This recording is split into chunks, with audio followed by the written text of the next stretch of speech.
Driver అంటేనే అర్థం చేసుకోండి, ఈ రెండు జాతీయ పార్టీలు కలిసి ఆనాడు కేసీఆర్ గారు ప్రభుత్వంలో ఉన్నప్పుడు చీమ చిటుక్కుమన్నా కూడా వాలిపోయే ఆ రీల్స్ అక్క ఆ పిచ్చి గ్యాంగు ఎక్కడ కనబడతలేదు. అమ్మాయికి అన్యాయం జరిగితే మీకు కూడా ఆడబిడ్డలు ఉన్నారు కదా అమ్మ, ఎవరెందుకు మాట్లాడతలేరు? ఎందుకు నోట్లో బెల్లం గడ్డలు పెట్టుకొని ఇట్లా కూర్చున్నారా?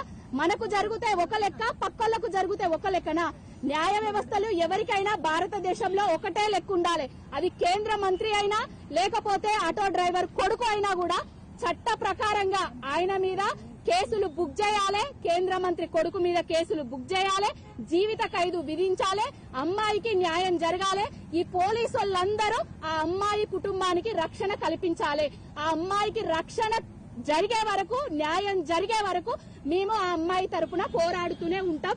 భారత్ మాత అనేటోళ్ళు ఒక్కసారి మీరు భారత్ మాత బిడ్డలైతే ఆ అమ్మాయికి న్యాయం చేయండి అని కోరుకుంటున్నా. సెలవన్నా.